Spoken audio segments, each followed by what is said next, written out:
Hey everyone, this is Adam again, and we're going to finish up our talk of the Section 1 material for physiology and continue talking about the sensory organs, including vision. And so we were talking about how the lens is able to change shape essentially in order to view things or put things into focus either close up or far away. And so some of the aberrations that can occur here, and this is kind of illustrative of how the lens is actually working to change the refraction of light. The first off, what we'll talk about is myopia or nearsightedness. Basically, these are patients who are able to see things up close very well, but they have a problem putting things that are far out, things that are distant, into the appropriate focus. Basically, we can kind of see what's happening here is that, for instance, if you're trying to look at something far away, the lens is trying to make sure that that focal point of light, which you can see here, is going to be back onto the actual retina, right? So especially at that fovea, where we have the highest concentration of the cone cells, and we'd like to have basically the most amount of focus right there at that point. So what happens when you're trying to view something far away, especially for someone who, say, for instance, has an elongated eyeball. Here you can see what the actual shape of the eyeball is, and that blue line right here would be what a normal length. So you can see how it's a little bit elongated. And so you can see that the focal point itself is going to be in a spot that is in front of the retina. So you can't really focus on things that are far away because that point this is as far back as that point can go, essentially. And so basically what we're seeing with the lens, and the reason why it can't really accommodate enough, is that it's not able to get into a flat enough shape to be able to focus that light far enough back, right? We can cause as much relaxation of those ciliary muscles as we can, and so those ligaments will pull the lens very tight and very flat, but this is as far back as that picture is going to be able to focus. Now, if you were to give that person some corrective lenses, especially those that are concave, you can see here this concave shape. Basically, they're able to bend the light back out and allow for the lens to accommodate appropriately, so that now, even though you have an elongated eyeball, you can still have that picture being focused right on the back of the retina, but we're going to have the greatest kind of fidelity of vision. Okay, so those are people who are nearsighted, can see things up close, have a tough time focusing on things that are far away, which can be corrected by these concave lenses. Now, on the flip side of things, we have people who experience hyperopia, otherwise known as farsightedness. Here, and you can see in this picture that the person is having a hard time really focusing on things that are close up, whereas they can focus on things that are far away fairly easily. And so this is going to typically occur with patients who have kind of a shortened eyeball. You can see here the shape of the patient's eyeball versus what a normal eye length would be. And so essentially what you're seeing here is that when you're trying to look at something up close, the lens is trying to get into a more kind of circularized shape. That ciliary muscle is going to be squeezing down so those ligaments kind of loosen, and you're going to get kind of a more circular shape for that lens. Okay, so that way you can try to have a higher ability to refract that light even closer to the actual lens itself. And so for these patients, even though they try to get this the lens as loose as possible, they're still seeing that the focal point is going to be behind the actual retina. So things would be very blurry when you're trying to accommodate to see things up close. And so essentially what we can do is give them corrective lenses. Here you're going to see that these are going to be convex shaped, and this is going to help refract the light even further, right? So this will help to refract the light, and the lens is able to have a better refractive ability to get that picture right on the back of the retina. Okay, so for people of hyperopia or farsightedness, they have a tough time seeing things that are close up, but they can be corrected by using a convex lens. Third issue that we can have pop up here would be called astigmatism, where basically you have an asymmetry of either the cornea or the lens, and basically you can see kind of an aberration where patients can either have an issue of seeing things like horizontal lines versus vertical lines, and really they have a hard time kind of focusing on anything at a particular distance.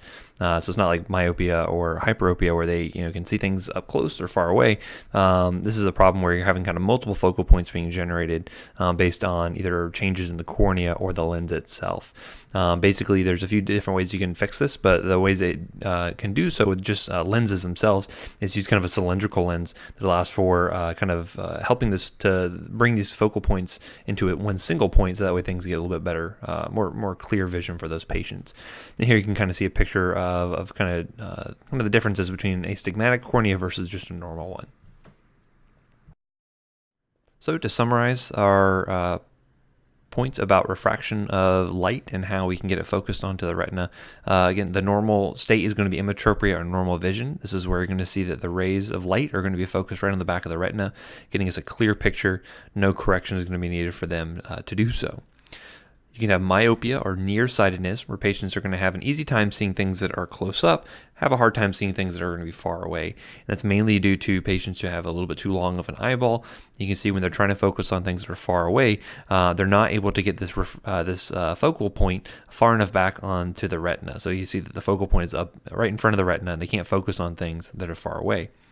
By using concave lenses that are able to scatter that light out, you're able to bring the focal point further back into the eye and get it on the back of the retina, and thus we're going to have a clear vision. Hyperopia or farsightedness will be for patients who can see things far away, can't see things up close, because even when they're at a point where they are maximally trying to refract that light, and again, this is going to be the point where the ciliary muscles are going to be constricted, allowing for those ligaments to loosen, and the lens is going to achieve that more kind of circular shape. The light is still going to be focused at a point that is behind the eye. This would be for patients with too short of an eyeball. Using a convex lens, that's going to help to further refract that light even closer, so the focal point is brought forward onto the back of the retina. Now they have clear vision of that. And finally, we have astigmatism, where they have an asymmetric lens or cornea that are making so that there's multiple focal points of light. And by using an uneven lens, usually cylindrical in shape, they're able to bring that into correction and focus right on the back of the retina. You also have presbyopia, which is going to be this loss of accommodation with age. And so essentially what you see over time is that there's going to be a reduced flexibility of the lens, kind of stiffens over time. You find that they have this forward movement of the zonular fiber attachment. Those ligaments that were holding the lens in place. And due to that, by these kind of two things, the lens is not able to really thicken enough to increase that refraction. And so usually near vision is going to become the first thing to really take a hit, because it's not really able to achieve that nice thick circular shape. So because of that, they usually end up becoming kind of farsighted, and so the things up close are going to be a little bit more blurry for them. This is where you typically see people get their bifocals, their reading glasses, where they're able to see things far away normally, but then they have a lower section of the lens that's going to be dedicated to looking at things up close. Other problems that occur with vision include cataracts, and so basically this is an opacification that occurs within the lens. You can definitely see a picture here and then also here. Basically what you end up seeing, especially with things like UV damage over a long period of time, especially those of us living in Florida, like all of you, you're going to see that there can be changes in these crystalline proteins that end up causing them to become much more opaque. You can see this with age, certain metabolic disorders, sometimes trauma can be responsible for this, and there also is going to be a hereditary component as well. So if you had first-degree relatives who had it, you might be more likely to develop it as well. So looking at the retina, if you're looking at it through an ophthalmoscope, essentially we said that the fovea is going to be the kind of the focal point of light when it's entering into the eye. This is the macula, which is kind of this kind of darkened area around it. Notice the highest concentration of cones is going to be located right there in that fovea. So we're going to have the highest concentrations where you get the best picture possible. Notice here you have the basically the optic disc here, and this is where all the arteries and veins are going to be entering into the eye along with the optic nerve. Okay, so next we're going to be looking at the actual retina and how we detect light and get that information from our eyes into the brain. Essentially what you see is that when light is traveling, it is going to be coming into the eye from this direction. And what it's going to be hitting first is primarily going to be this pigmented epithelia. This is dark in nature, has a lot of melanin in it, so that way it's able to absorb any excess light instead of reflecting it back out into the globe of the eye, and causes issues with being able to actually able to detect light appropriately. So the main thing that's going to be detecting light itself will be the rods and cones, which you're going to be seeing in this layer here. Cones being important for color vision, rods are going to be better for monochromatic or black and white vision. That information, once it gets detected by the rods and cones, gets transmitted into a series of different cells, including these amacrine cells, you have these bipolar cells, and then finally these ganglion cells. And this ganglion cells, the information finally collected there, gets transmitted over to the optic nerve, which is going to be cranial nerve 2, where it gets transmitted to the brain.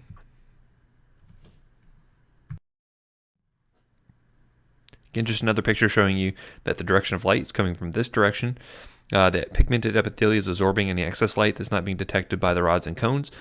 Here, the actual light is being detected. The information is being sent up through things like the bipolar cells and the horizontal cells, amacrine cells, and then finally the ganglion cells. These are the main cells that are going to be transmitting that information over to the optic nerve.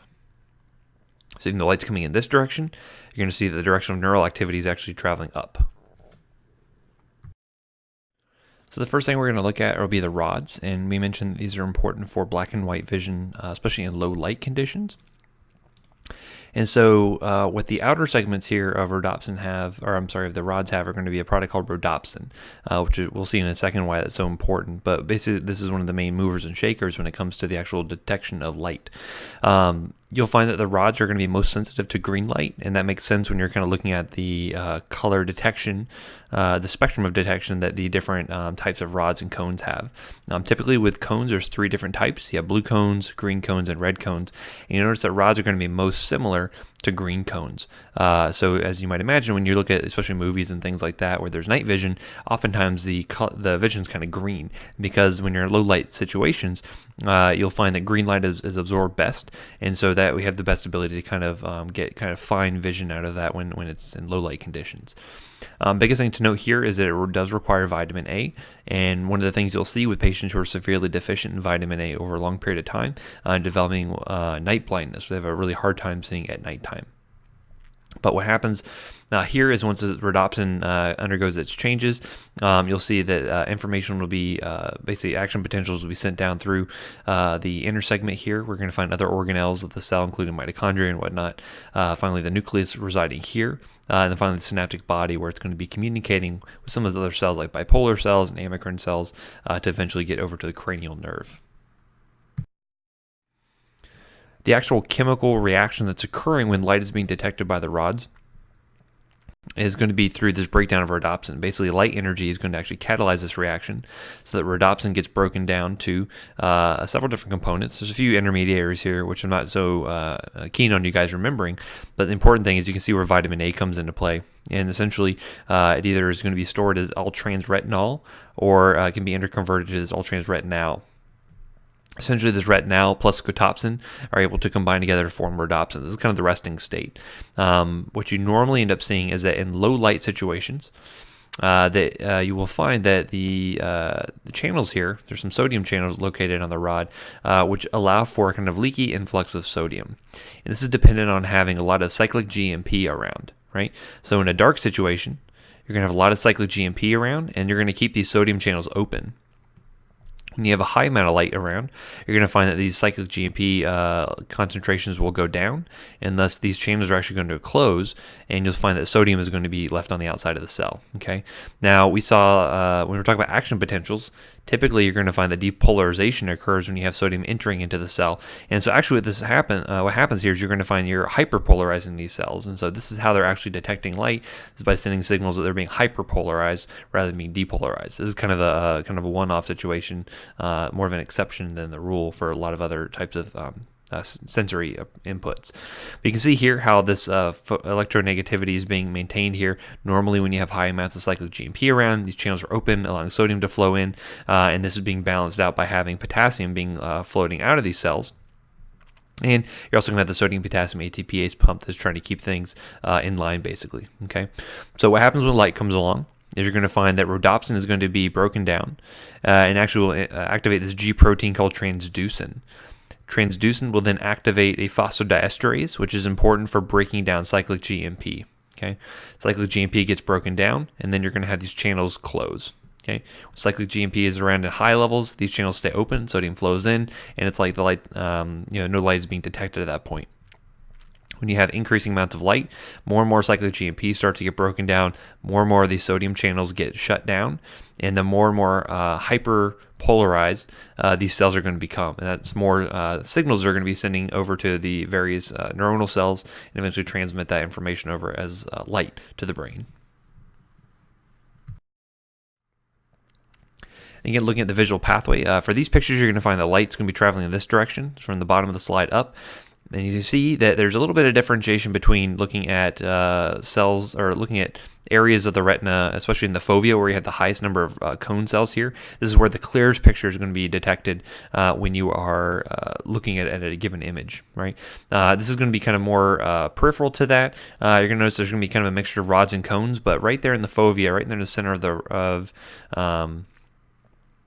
In the macula, you're going to find that you have the highest number of cones that are located there, because that's where we want kind of the finest vision happening. And you'll notice here that when you have this information being sent down, it's a lot more of kind of a straight shot over to these ganglion cells. And we mentioned these cells are the last stop before information gets transmitted to the cranial nerve. Okay, and it's important because when you're focusing on an image, that's the most important thing you're focused on, presumably, and you want that information to travel to the brain as quickly as possible. On the other hand, on the more kind of peripheral things where it's okay that the vision is maybe not quite as 100% spot on as it would be right there in the fovea, you're going to find a mixture of things, rods and cones. You can have various kind of circuitry that's happening here. You can have basically vertical pathways where the information can be sent directly from the cone to these bipolar cells to the various ganglion cells. It's also going to be some lateral pathways where you may have these things like horizontal cells that are important for causing you being able to differentiate between different sources of light at a given time. I won't get too much into detail on that, but just suffice it to say that based on these different circuits that are happening here, you're able to perceive light appropriately and not have a lot of kind of mixed signals that are happening there. Again, we mentioned there's going to be 3 different types of cones that are present within the eye. We can have blue cones, green cones, and red cones, and they're all going to be sensing light at different wavelengths. And you'll notice that by combining different cones being activated at the same time, that's how we can detect different colors, right? So if you were to mix, say, green cones and red cones, you get kind of yellow to orangish kind of colors, versus if you're mixing, say, blues and greens, you're going to be getting kind of somewhere in that kind of blue-green kind of color palette. You can also have color blindness, which is going to be actual loss of some of these different types of colored cones, essentially. This is going to be genetic in origin. And so basically, you can either lose one type or multiple types of cones. For instance, if you're missing your red cones, this would be considered to be a protenope. If you're missing green cones, you're considered to have to be a deuteranope. Right, and so this is typically going to be seen more in male patients, primarily because, if you look at here, this makes sense because, say, for instance, you have a father who is not a carrier for any sort of colorblind genes, and you have the mother who is a carrier, right? So the mother has, because this is a recessive sort of trait, mom has 2 X's. She's able to overcome any colorblindness by having a functional copy of that gene. Dad, on the other hand, has totally normal genes right off the bat. So if they were to have children, you can notice here that there's a 25% chance that they have a daughter who ends up being a carrier as well, because she got one bad X copy from mom and one normal X copy from dad. So that would still be recessive, and she would not manifest having color blindness. On the other hand, you would have, if you had a child who's a male, because he has one X chromosome and one Y chromosome, the Y chromosome doesn't contain that gene. So even though it's recessive, it's still going to be manifesting in that patient. So typically, your colorblind patients are going to be males, and typically it's going to be received from the mother. Now, there are several tests that you can perform to determine if someone has color blindness or not. For instance, on the left picture here, if you have no problem seeing color, you would notice that the picture here would say 74. If you had red-green color blindness, you'd actually end up only seeing 21 here. Here in the right-hand picture, if you have no color blindness issues, you would see 42. If you were red colorblind, you would end up seeing just the number 2. And if you had, say, green color blindness, you would only end up seeing the number 4. Okay, so using tests like that, you can determine what type of color blindness they actually have. So, as I mentioned, vision is going to be best at that fovea right there within the macula, and so there's going to be the greatest density of the cones and also the greatest density of ganglion cells. I mentioned those cells are important for sending light directly to the optic nerve. Again, it works best when you are in good light conditions, but can also cause pain if you have very bright light that are being shined into the eye, and because you're sending such a strong signal to the brain, that can actually cause some pain there. Again, notice how the area right in the fovea, highest amount of cones you're going to be noticing here, and again, everything kind of gets pushed out of the way, so that way the most amount of light gets to this here, gets this area here, so it can send the clear signal. The neurons are going to be, the neurons of the retina are going to be gathering at the optic disc. Notice that's also going to be considered our blind spot, since that area is being taken up by the optic nerve and also veins and arteries. You are not going to be able to have any vision that's actually detected there, so that would be where your blind spot is located at. So to recap the visual pathway, essentially what you're going to find is that light's going to start by crossing the cornea. Once it crosses into the cornea, into the anterior chamber, it's going to pass through the pupil, then to the lens. Now it's going to be considered to be the posterior cavity of the eye, and that light's going to eventually travel to the retina. Once they're at the retina, the pigmented cells are going to absorb some amount of light while the rest of it will be detected by the rods and cones. Then the signal can be transmitted through horizontal cells, bipolar cells, amacrine, or directly to ganglion cells, and that information eventually is going to travel to the optic nerve or cranial nerve 2. It's important to realize that how we determine what our visual fields are and how that information gets transmitted to the brain itself. But just note that once the information goes to the cranial nerve 2 or optic nerve, that information is eventually going to get shared through the optic chiasm, and then it's going to go to this lateral geniculate nucleus, and then finally it's going to be terminating here in the occipital lobe in this primary visual cortex. So we're going to go into more detail about how the visual fields are working specifically.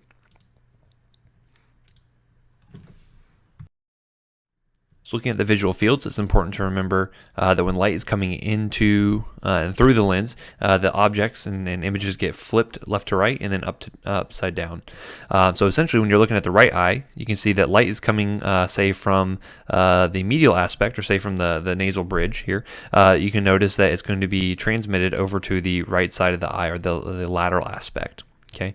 On the other hand, light coming from the lateral aspect is actually going to be shown medially on the back of the retina. Okay, so it's important to know how these are flipping here.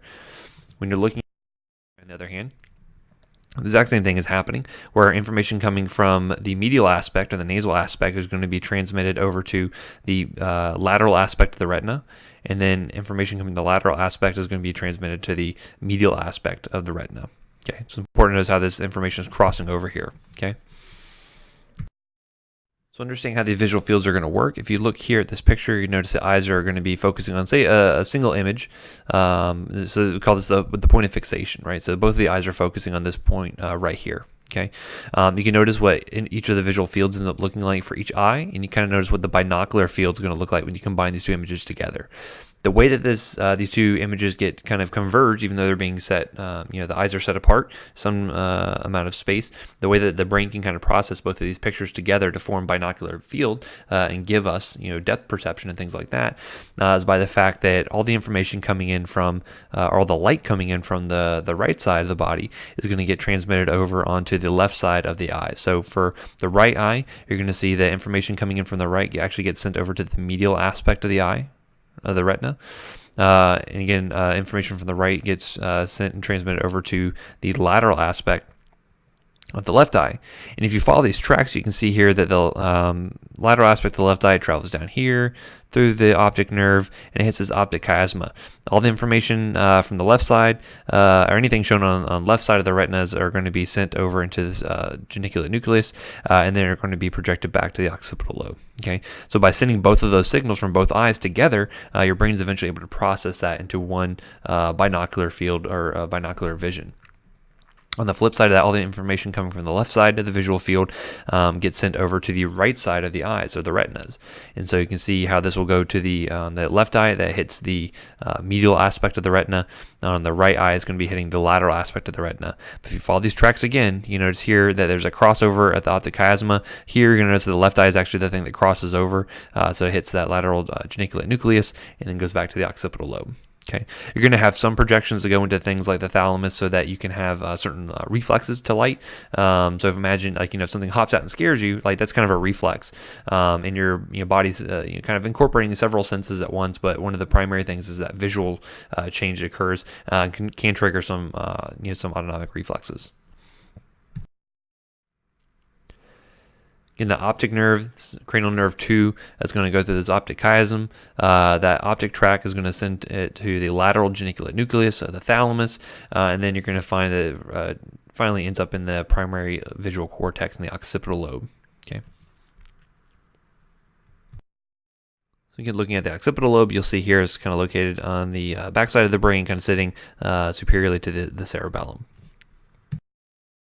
I think this is another good picture kind of showing you how information from the eyes gets transmitted through the brain.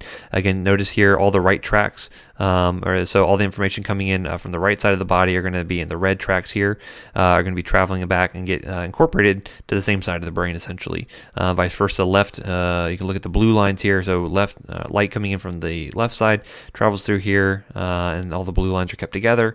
That optic chiasm is where you're going to see that crossover occur, and that again is going to allow us to have binocular vision because we can kind of incorporate those two separate images together to give us that depth perception and whatnot. You see that typically the different projections allow us to see different things or process different aspects of it. So for instance, these kind of superior projections here allow us to get kind of motion, 3D position, kind of form of what we're looking at. You can also see things like visual detail and colors and whatnot actually get sent down kind of inferiorly here through this kind of secondary visual cortex. The primary things we want to be looking at, kind of the most important things probably are going to be up here, kind of projected up higher, closer to the somatosensory cortex. So let's look at the muscles that are responsible for moving the eye. We're going to find that we primarily have 6 extrinsic eye muscles. Have both the superior and inferior rectus, the lateral and medial rectus, and then superior and inferior oblique muscles. Now we have one muscle dedicated to moving the eyelid, and that's going to be the levator palpebrae superioris. Looking at the eye in more detail and how the muscles are going to affect movement, you can see that the superior rectus here is primarily responsible for elevating the eye. It also causes a little bit of internal rotation, which would be here looking at the right eye from our perspective, this would be clockwise, and cause a little bit of adduction, kind of moving more medial. You're going to find that the inferior rectus is responsible for depressing the eye and also causing some external rotation from our perspective counterclockwise, and then causing some adduction as well. The medial rectus, obviously responsible for moving the eye medially, lateral rectus for moving it laterally, and then you're going to have the inferior oblique, which is going to be mainly causing external rotation and some adduction of the eye, and then the superior oblique, which will be attaching to the trochlea here, is going to be causing some internal rotation, and then also causing some adduction as well. The cranial nerves that are responsible for innervating these muscles, you're going to find that cranial nerve 3, oculomotor nerve, is going to be most important for causing movement within the inferior oblique, inferior rectus, medial rectus, and then also going to be the superior rectus. I'll get involved with this nerve. The superior oblique is going to be moved by the cranial nerve number 4, and then the lateral rectus is going to be used with cranial nerve number 6. So again, just another way to look at this information, you can see that the superior rectus, inferior rectus, medial rectus, and the inferior oblique are all managed through the oculomotor nerve, which is cranial nerve number 3. The lateral rectus will be through cranial nerve number 6, or the abductans, and then you will see that the trochlear nerve, cranial nerve number 4, manages superior oblique muscle.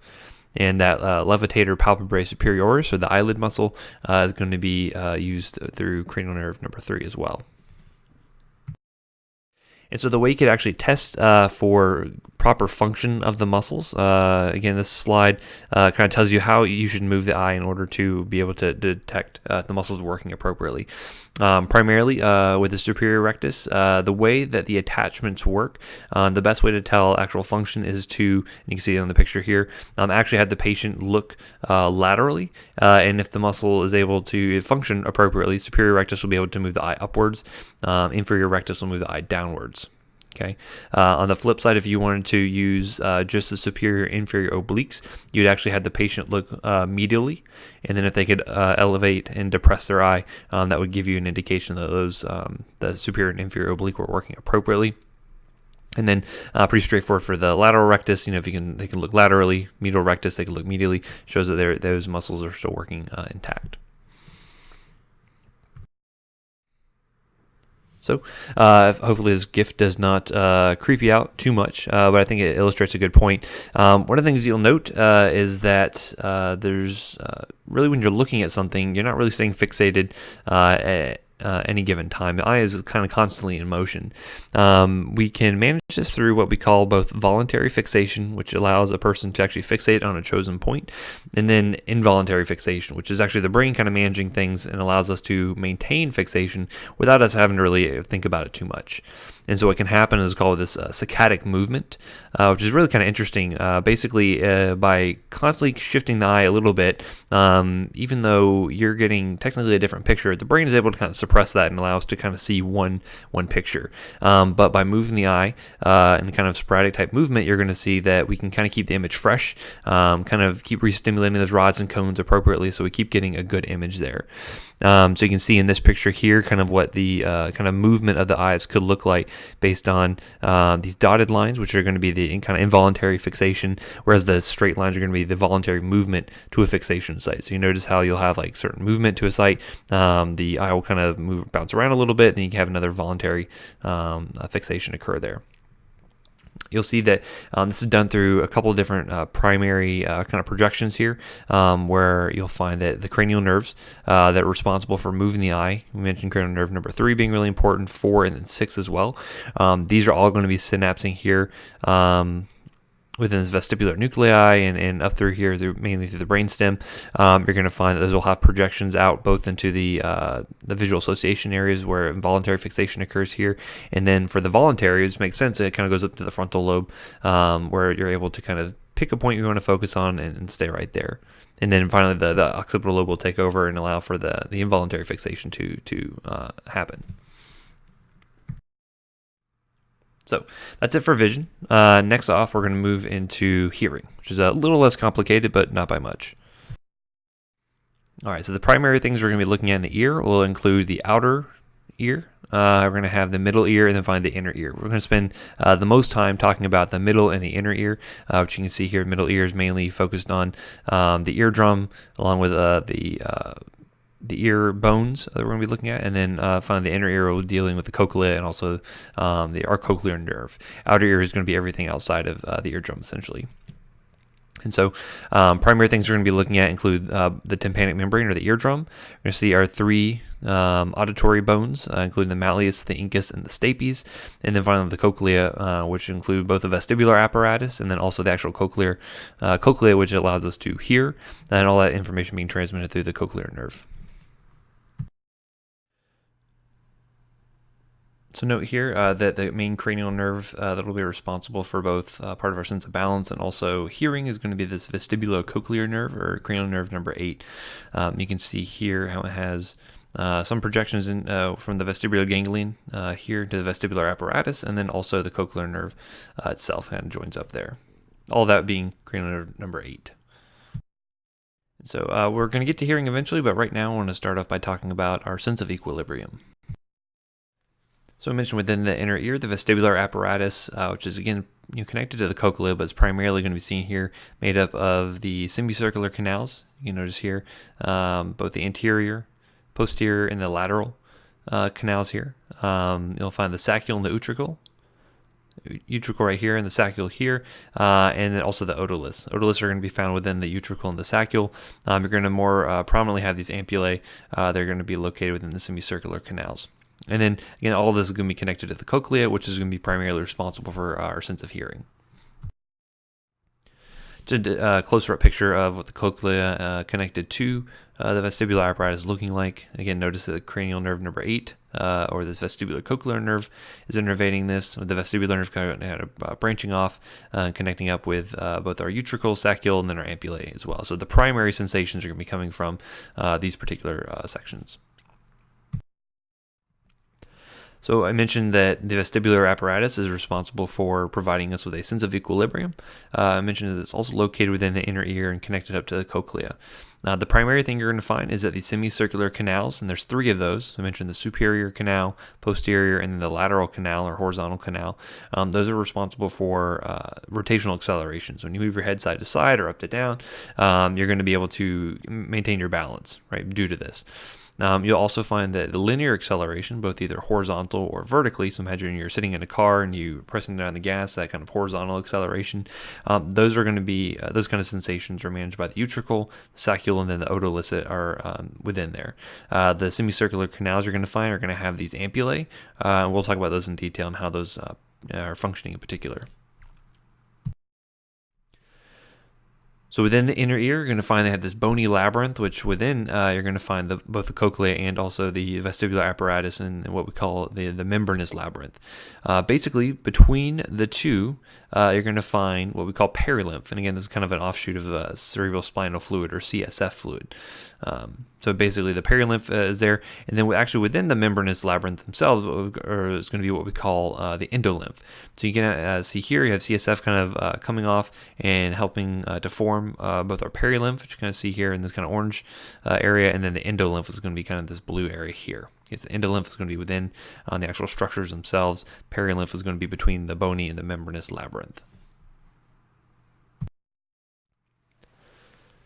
So again, I mentioned there's going to be a superior, posterior, and then also a lateral semicircular canal. At the end of these, you're going to find the ampullae, which are going to be responsible for actually detecting changes in rotational movement. The utricle, which is going to be more responsible for horizontal acceleration. The saccule for vertical acceleration. So imagine if you're like in an elevator moving up and down, that would be stimulated there. And again, all that would be connecting up to the vestibule, which leads into the cochlea, where actually our sense of hearing occurs. We'll talk more about that a little bit later. So the reason why we have 3 different semicircular canals, because they're able to project into 3 different planes of rotation. So both anterior, posterior, lateral, they're able to kind of detect motion in their own particular plane. So that way, whether you're moving your head up or down, left or right, whichever direction, you're able to get some of these semicircular canals involved for detection of that sort of movement. Okay, the ear canal itself, these canals are going to be filled with that endolymph, as I mentioned before, and so the composition of that endolymph is going to be important when comparing it to things like the perilymph and how that's going to be responsible for doing things like action potentials that can transmit this information to the brain. So again, each canal is going to have an ampullae, and you can kind of see one particular semicircular canal. Notice that within the cupula itself is going to be, the ampullae is going to have this cupula. We're going to have these cristae, and hair cells are going to reside within here. Kind of a closer up view of that, you're going to see these hair cells are projecting basically into this cupula, which is within the ampulla. The endolymph is going to be circulating throughout here. And you're going to notice how this information from the hair cells gets transmitted through the vestibular nerve. Okay. And basically, we're going to see a more kind of detailed picture of it. But as fluid in the endolymph gets shifted around, it's going to push this cupula around. And based on the movement there of the hair cells, how they actually move, can end up causing action potentials to fire off. And that will send that signal down to the vestibular nerve to say, hey, there's movement happening here within this plane of motion. In just in more detail, the hair cells are going to be the primary things that are detecting changes within the endolymph. But as you imagine, if you were to have movement of fluid through the semicircular canal, that's going to be able to push the cupula into one direction or the other, and will either hyperpolarize or depolarize those cells. Again, both of which can send signals to the brain saying, hey, we're having movement one direction versus the other. So imagine you have a person who is basically having, just looking forward, sitting still. You can find the cupula here. Again, your hair cells that are being projected into that cupula and then attached to those supporting cells and the nerves that are going to go to the vestibular nerve. Okay. Notice here you're going to have kind of a tonic level of discharge. These cells are going to be firing some degree of signal at kind of baseline. Now, once you have rotation here, you're going to notice that you're kind of pulling the cupula in one direction. Okay, and by doing that, you're causing these hair cells to change conformation, which will allow for either a discharge to happen or they can actually become more hyperpolarized, depending on the rotation. Here, you're going to notice this actually will end up increasing the number of impulses per second. You notice here your baseline's kind of at 100 per second. It can go all the way up to say 400, for instance, during that rotation. And then as the person kind of comes to a new equilibrium, whether they stop moving, whatever position they happen to be in, you'll see they actually have, as the fluid kind of goes the other direction, as it kind of re-equilibrates itself, it's actually going to hyperpolarize these cells, so you have even fewer impulses. And then eventually, once everything stabilizes out, your body's going to kind of get back into its baseline setting. Okay, so you're going to have, when you have one rotation, you're going to have it transmit movement one direction, cause increased impulses, and then as it re-equilibrates, it's going to move the couple the other direction and can stop those impulses. On the other hand, you could have it actually maybe having stopped the impulses first, and then as it gets to a new conformation, have a big increase in impulses and then go back down to baseline. So either one could occur just depending on the rotation of the body itself, and basically which direction that couple is being pulled and affecting those hair cells. Again, you can see here how the flow of endolymph can affect that ampullaris, the cristae ampullaris, and that cupula, kind of moving it either direction and affecting those hair fibers. Essentially, what you can see here is that the endolymph, which is again within that semicircular canal, has a very high potassium concentration. Lots of potassium within it. So when you pull these hair cells in one direction, you can actually end up opening up these potassium channels, and that potassium flowing into the cells is actually going to cause an action potential to occur. So that would be a depolarization of the cell. On the other hand, if you have it cupula move the other direction, you would actually have close off those channels and cause a diminished or hyperpolarize the cell by having less potassium flow in, less positive on the inside, and basically end up having hyperpolarization and less impulses actually occur. Okay, so you can kind of see here, the endolymph is going to have these potassium channels that are going to allow influx in. Now, there's going to be some amount of equilibration that occurs. Like excess potassium can be shuttled out basically into that perilymph, which we mentioned is between the membranous and the bony canal, and basically that can end up being recycled. So you notice the sodium potassium ATPase pump is still located here. Again, still shuttling potassium in, getting sodium out. These potassium efflux pumps are important because that's actually keeping the potassium concentration in the endolymph really high and will allow for these signals to actually occur in the first place. Okay.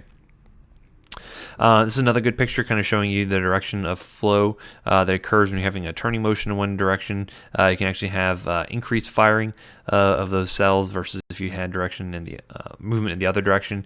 You can actually cause decreased firing as well. So again, all depends on the movement and how that actually occurs there. Here's kind of a more detailed view of the stereocilia, or those hair cells. Notice how you're always going to have one kinocilium, which is going to be this kind of larger, kind of more dense kind of hair fiber that is going to be either pulling one direction or the other based on the movement of the endolymph.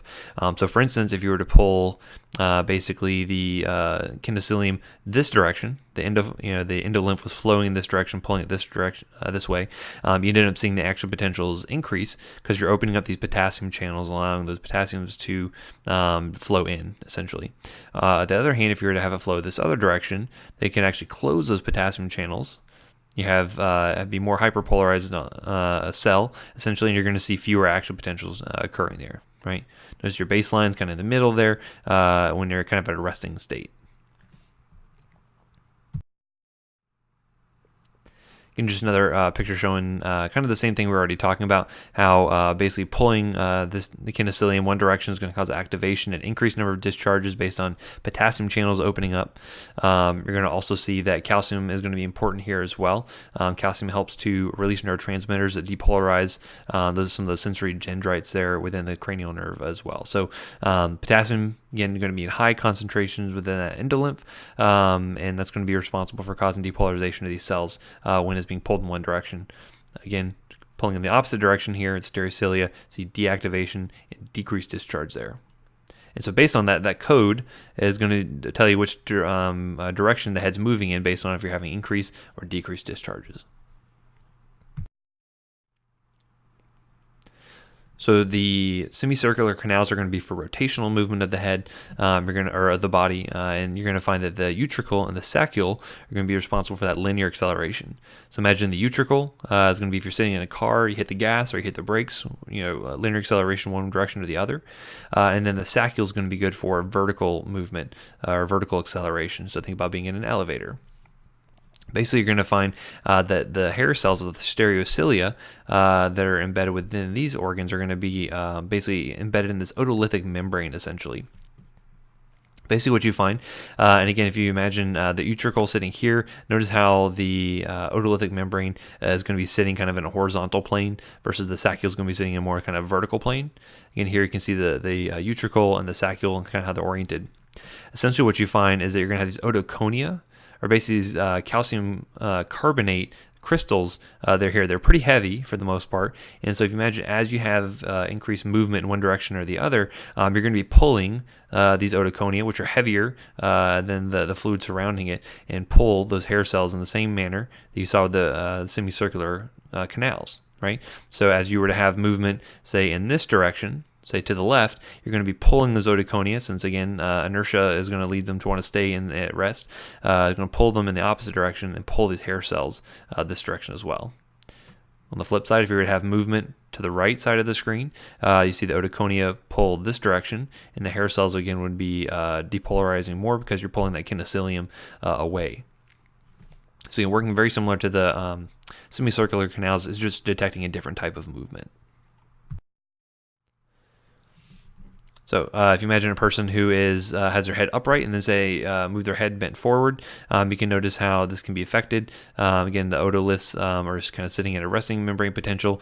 Say a person moved their head forward, you'd have those, here you can actually have gravitational force affecting this, where you actually had that membrane pulling, because these crystals are heavier and the fluid around it actually pull it down and cause either depolarization or hyperpolarization of those cells. Again, direction is coded for based on if you have increased activation or decreased, right?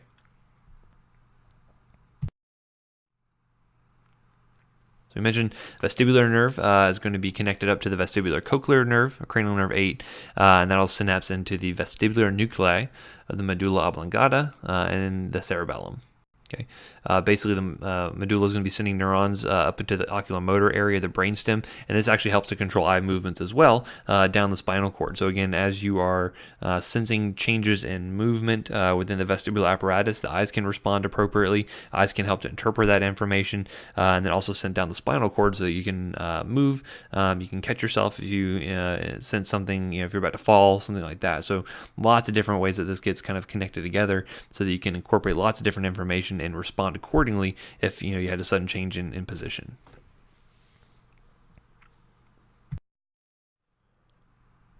So again, this vestibular nuclei is going to be within the brainstem and is going to be including information not only from these proprioreceptors within like cutaneous receptors, muscle, joints, tendons. The eyes will be inputting this as well from the actual input from the eyes. The vestibular apparatus will be feeding into this, and all that information gets communicated back to the cerebellum. Notice how this will also have outputs to the oculomotor center. So again, you can control eye movements, and then through the spinal cord to actually control the body to make sure you can maintain homeostasis, which could be standing, sitting, wherever it happens to be. And so when the body comes to a stop, you're going to find that the cupula and the semicircular canals are going to end up getting bent by that fluid inertia. And you can still see that the eye movements are still affected. And so what you can end up seeing is that until the eyes kind of re-equilibrate, you can have this jerky movement called nystagmus. So you can kind of see how this girl's eyes are kind of quickly shifting there. That can be considered nystagmus. You can also see if you have nystagmus occurring, you can have loss of equilibrium, which would be called vertigo. So I'm sure everyone's experienced some degree of vertigo. This is actually one of the big things, especially like VR headsets, that people are concerned about, because when you have those headsets on, they're taking up your whole field of vision. You can have movement occurring that doesn't really match up with what your vestibular apparatus is feeling versus what your eyes are seeing, and so that can lead to a lot of people getting very dizzy. Or this guy, all of a sudden his vestibular apparatus is being affected by the guy pushing him in the back. His eyes are not able to adapt to that at all. He gets very, very freaked out and then falls down. And everyone laughed very, very hard. But again, when you have this, it can be very, it can be nausea-inducing, have vomiting associated with it. The brain does not like it when the eyes and the body don't match up. So just be aware that vertigo can be very problematic for patients and can prompt a lot of ER visits and urgent care visits. Okay, moving on to hearing, you're going to find that the hair cells are also going to be really important for hearing as well, and very similar effect with the endolymph and the potassium affecting those hair cells. Okay, so we mentioned that basically with the outer ear is going to include everything basically from the earlobe and the auricle on in up to the tympanic membrane or the eardrum.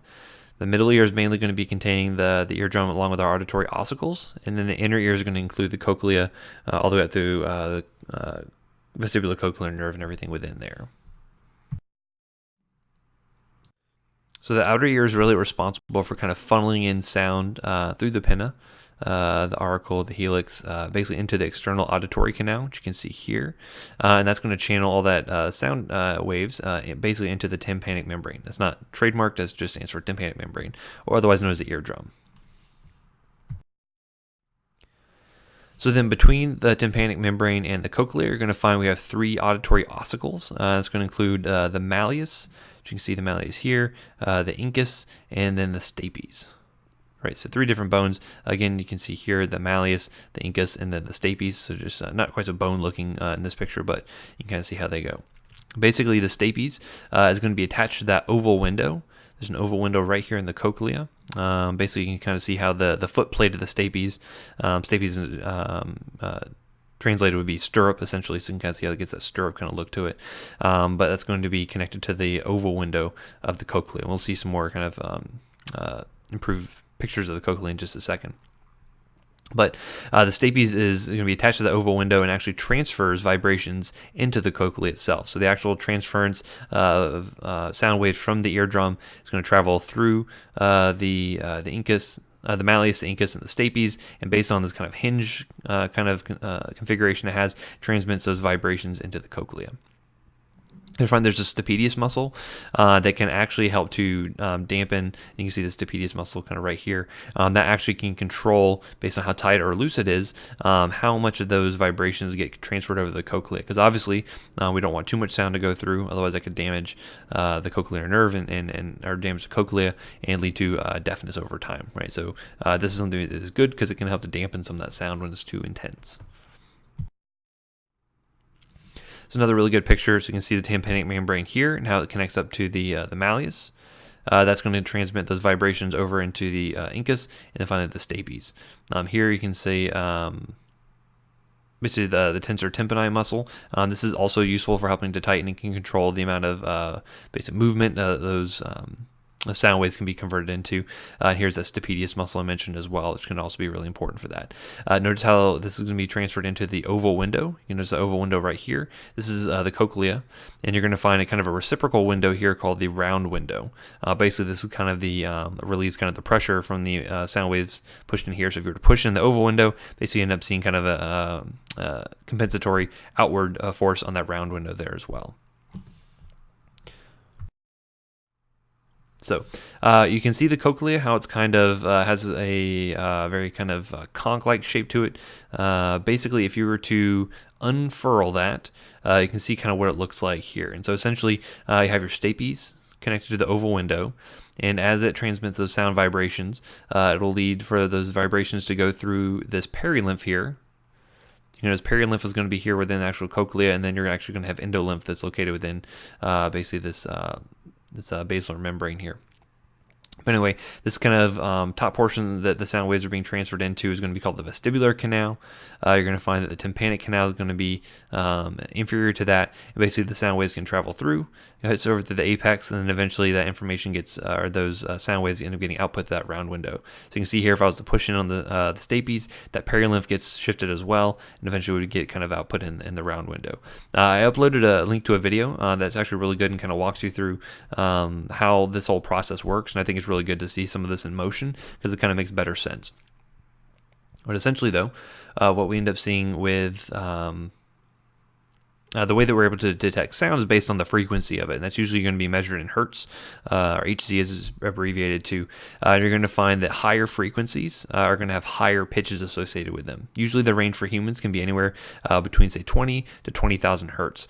And basically what you're going to find is that the higher pitched sounds actually get detected closer to the base of the cochlea, whereas lower pitched sounds are going to vibrate all the way to the inner side of these membranes. Now, this basilar membrane is where a lot of the actual nerve conduction is going to be occurring here, so we'll talk about that more in detail in a second. But just know that very high frequency things are going to be affecting the basilar membrane close to the base of the cochlea, whereas things that are kind of medium frequency will be in the middle of the cochlea. Things that have very low frequency are going to be affecting the basilar membrane closer to the apex here. The actual intensity or loudness of sound is going to be measured in decibels. You can see that dB there. This is actually going to be equated to the amplitude of the wave. So basically how much movement is occurring here within both the tympanic membrane and then ultimately being transferred to the stapes. The amplitude of that movement is going to be affecting how loud that sounds. Usual human optimal range is anywhere from no sound up to 80 decibels. And keep in mind that basically a decibel is just going to be 1/10 of a bell.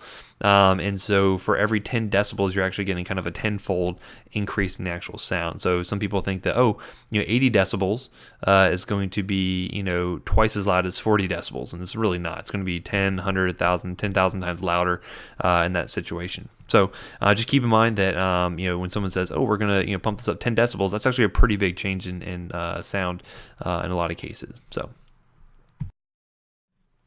All right, so looking at the cochlea, again, this is going to be the hearing part of the inner ear, as we've alluded to.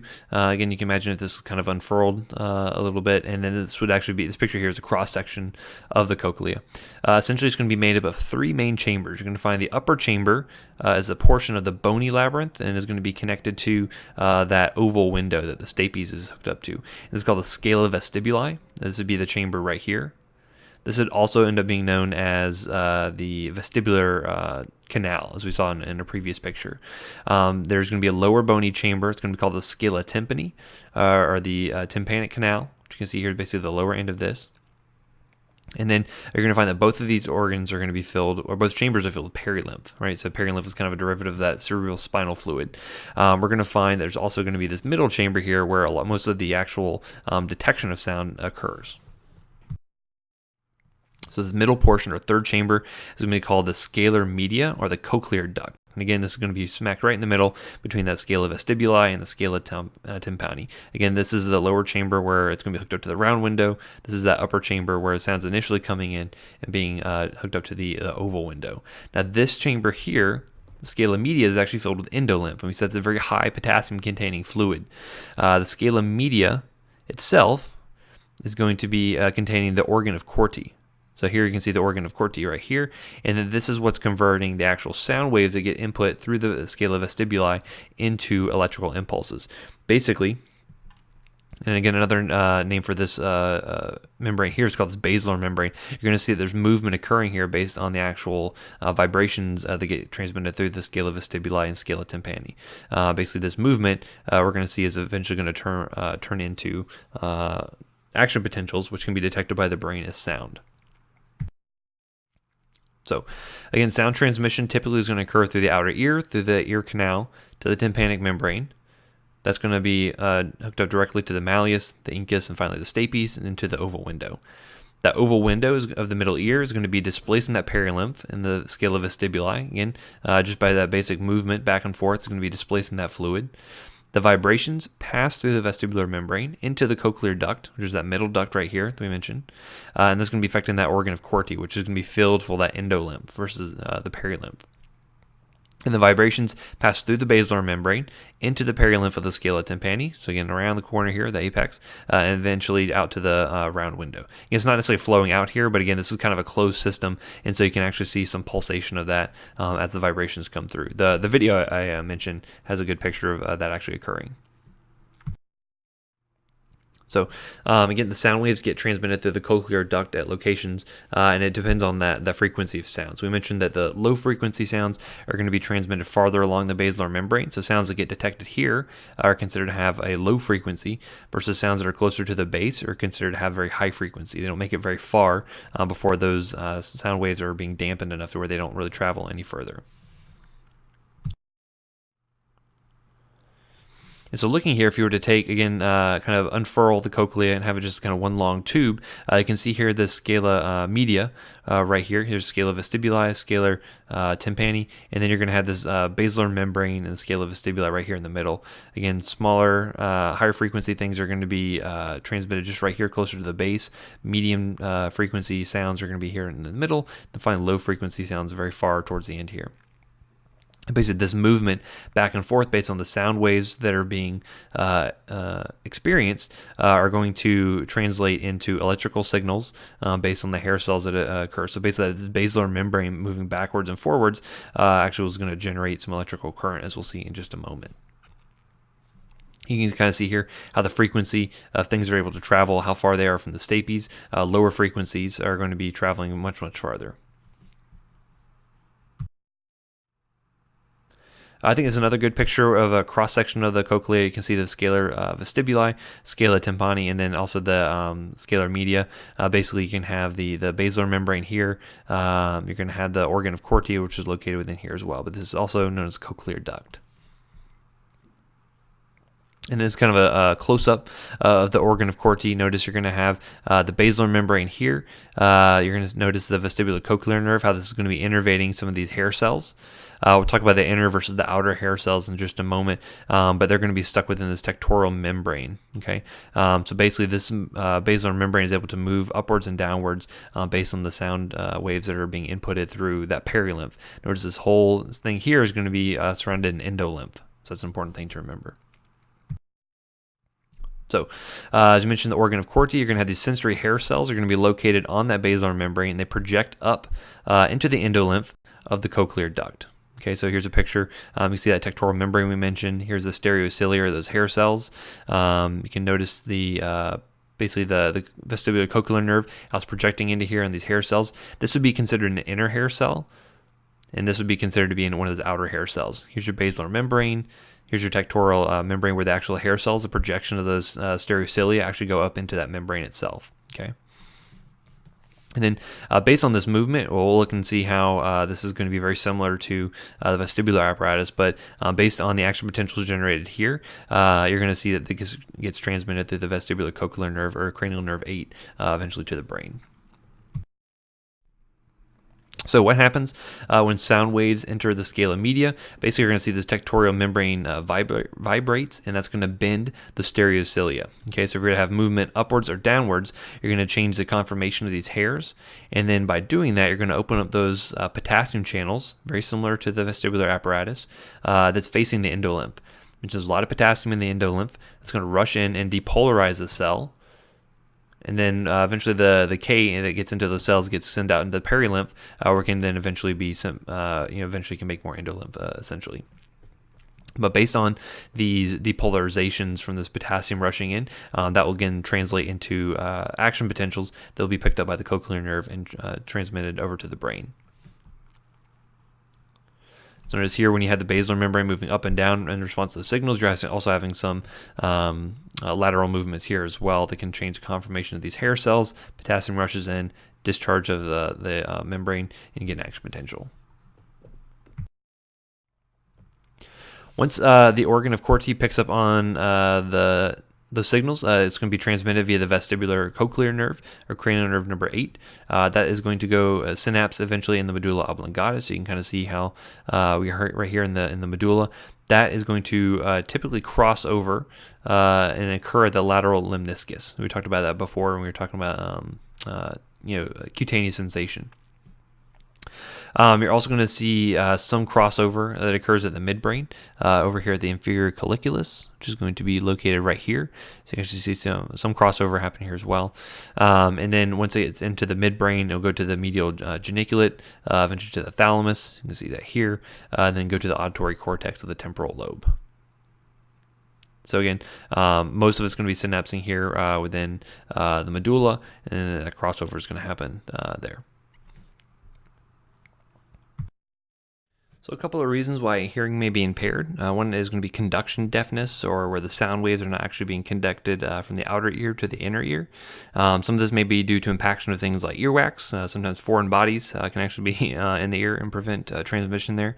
If you have too much fluid in the middle ear, the otitis media, it's actually going to be similar to glue ear, which can actually occur as well. It's called otitis media with effusion. Can happen there. If you were to have a ruptured tympanic membrane, that would have a hard time transmitting those signals to the ossicles. And then you can even have overgrowth of that bone there in the middle ear as well. So that would be called otosclerosis. And then you can also have otitis externa, which can actually be causing a lot of inflammation, a lot of edema that can occur here in the external canal, which can prevent transmission of those sound waves. You can also have what we call sensorineural deafness, which is going to be nerve impulses that don't get conducted well from the cochlea to the auditory complex. Some of it could be due to damaged hair cells that may have been damaged due to loud noises over a long period of time. If you have a loss of the hair cells, we have certain drugs that we call ototoxic that can actually prevent those hair cells from it can actually kill off some of those cells. You can end up having impairment of just particular sound frequencies and not others. So that's why some people, especially older patients, end up losing high frequency usually experience high frequency hearing loss before they lose sound on like more low frequencies over time. And sometimes that can actually be, you can fix this whole problem by using cochlear implants. So you may see some kids that have that. Then it can help to fix some of the cochlear damage that maybe occurred as a congenital effect or whatever happens to be. And then the term for just kind of natural age-related hearing impairment is called presbycusis. I feel like I'm probably generating this at a faster rate than most, probably due to listening to way too much heavy metal in my days. But basically, you can see this in all your older patients, and the things like hearing aids and whatnot can be useful for helping to restore some of their hearing function. Okay, moving on, talk about the nose and our sense of olfaction. So the nose, some of its functions, other than just smelling, also can be useful for things like warming air. It can help to humidify and then filters air. So again, good for filtering out a lot of kind of the crud that we can breathe in through the air just on a natural basis. The primary thing we'll talk about for this will be the olfactory apparatus that is mediated through cranial nerve number 1, or the olfactory nerve. You're going to see here some of the various cells located within this olfactory epithelium and along with the mucosa, and how those can be affected by lots of different types of chemicals that can lead to olfaction. You can notice here that the olfactory bulb is going to be connected to a various number of olfactory cells that are these receptor neurons that end up located here in the kind of superior aspect of the nasal cavity, and also have this olfactory tract that will eventually travel up to the brain, as we'll see in just a minute. But essentially, you're going to have these columnar epithelial cells along with these olfactory receptor neurons that are implanted in here, and the primary thing that will be interacting with the actual the molecules that we'll be smelling will be the cilia. The cilia are going to have the ability to interact with those molecules specifically, and again, these are projecting out into the nasal cavity. So the olfactory receptors are going to be bipolar neurons, and they have these ciliated dendrites that actually project out into the nasal cavity, as we can see kind of here on these cells right here. Basically, they have proteins within the cilia that are going to bind to different odors, and you're going to find that these oftentimes are activating things like G proteins, and so you can find that we have lots and lots of different genes, about 380 or so, that can code for lots of different types of olfactory receptors. So you're going to find that typically we have one particular protein that's responsible for detecting one type of odorant. So you can find that in a lot of cases, you're going to find G proteins are going to be affected by these odorant molecules. Once those are activated, they will typically activate adenylyl cyclase, as we've covered previously, where you have conversion of ATP over to cyclic AMP. And then that can open things like sodium channels, calcium channels, and those can all cause depolarization that will stimulate action potentials. That'll get transmitted through cranial nerve number 1, and eventually end up leading to a sense of smell that happens there. So you can find that they can have upwards of 50 G proteins that can be associated just with one type of receptor protein.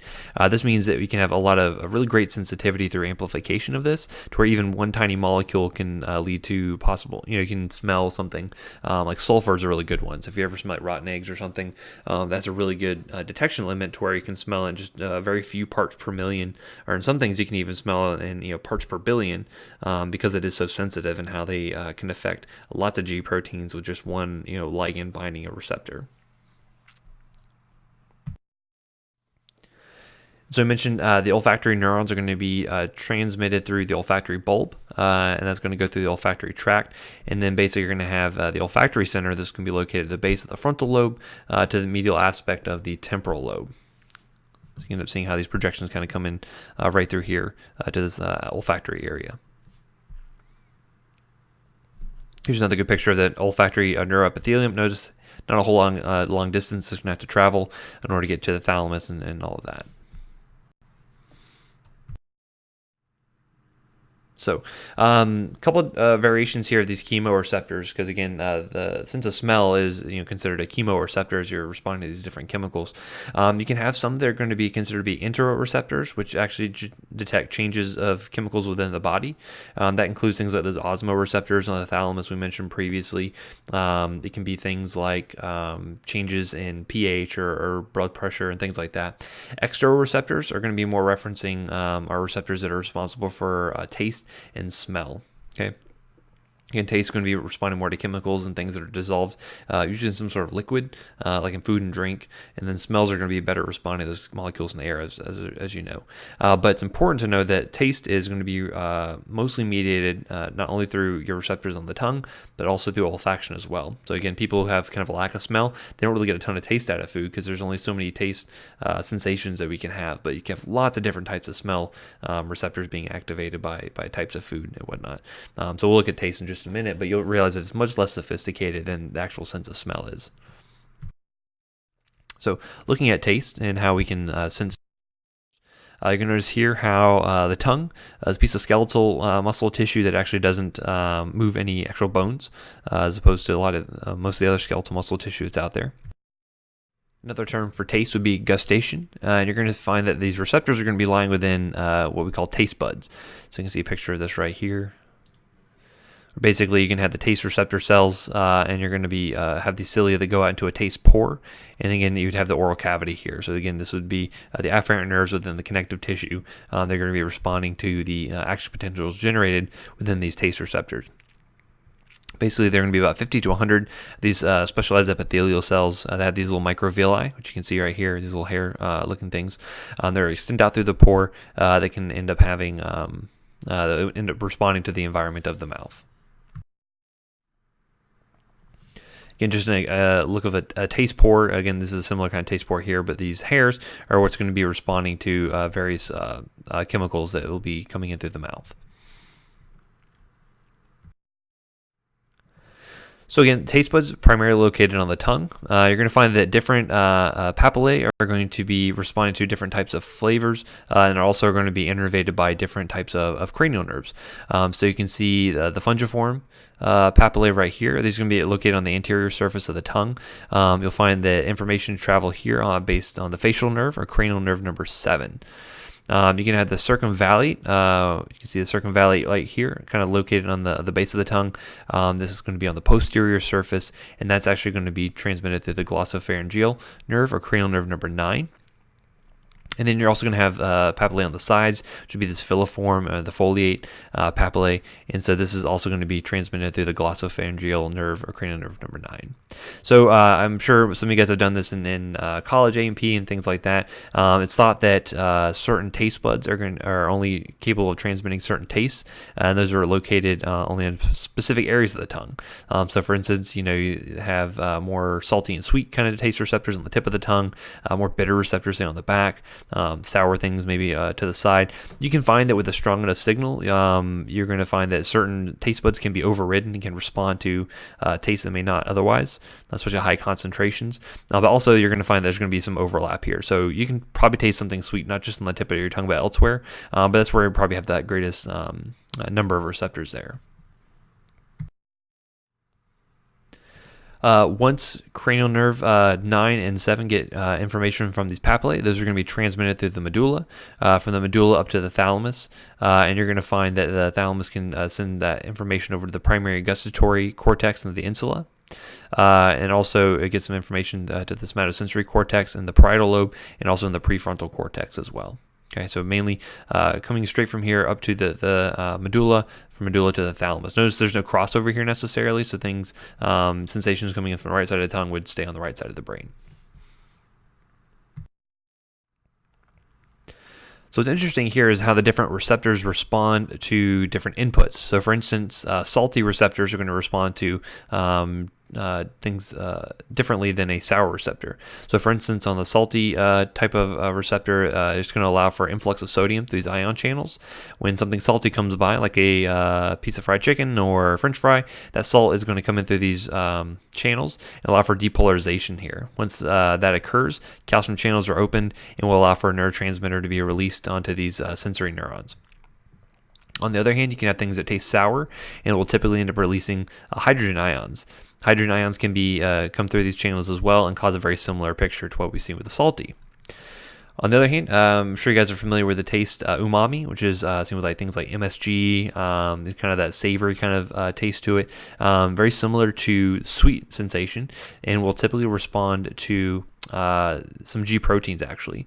So once a ligand comes and binds to these receptors, sometimes it's sugar, sometimes an amino acid, you'll activate these G proteins. You have some sort of secondary messenger, whether it be cyclic AMP, cyclic GMP. You can end up seeing closing of these potassium channels that causes depolarization, and then neurotransmitters released for the neuron to be stimulated. And then finally, bitter also will end up working through G proteins. Here's an example, quinine, which is actually something that we used to be an old anti-malarial drug, but I can also find it in tonic water and things like that nowadays. So if you ever see why your gin and tonic glows under black light, it's actually due to the quinine that's in there. But aside from that, it has a pretty bitter taste to it, and so it's also working through G proteins as well. Here you notice that it doesn't necessarily work through these potassium channels, but it can actually release calcium, which will trigger calcium release from the endoplasmic reticulum that will end up causing the neurotransmitter. So lots of different things here, but notice how we can have overstimulation of, say, like a sour receptor and potentially have something very salty end up potentially depolarizing it. So again, it's not one-to-one necessarily, but there's lots of different ways that this can occur. But again, if you have a sour receptor being activated, something's going to taste sour for the most part, versus if it's a sweet or an umami or a bitter type flavor. So again, not as much delineation between things as we saw with taste, or I'm sorry, with smell. But notice how both of these are very much dependent on one another. When you're enjoying food, not only are you just tasting these kind of 4 or 5 base tastes, but you're also having a lot of the smell kind of being integrated as well into the brain. So again, the slide just gives you, again, just kind of in text what we discussed on the last slide. You also find that salivation is going to be stimulated via several cranial nerves as well. So you can see like the sublingual gland gets innervated by cranial number 7. So it's the submandibular gland. And then the parotid gland are going to be innervated by cranial nerve number 9, the glossopharyngeal. So this kind of makes sense where if you were to have, say, a sensation of taste coming in, say for instance, you tasted something very bitter, very sour, something like that, you can end up having these kind of efferent signals coming from these nerves and affecting things like the parotid gland and whatnot. So if you ever you taste something very bitter or something like that, and you end up having you feel like your parotid gland kind of squeezing down, you start that salivation. A lot of that's regulated through these same cranial nerves as where we actually got those sense of taste from in the first place. You can also have lots of different nerves that are going to be responsible for helping with the soft palate and also swallowing. I'm not going to get super into detail on this in particular. Just know that it's a very complicated kind of motor process, because again, when you swallow, you don't want things to necessarily get down into your airway.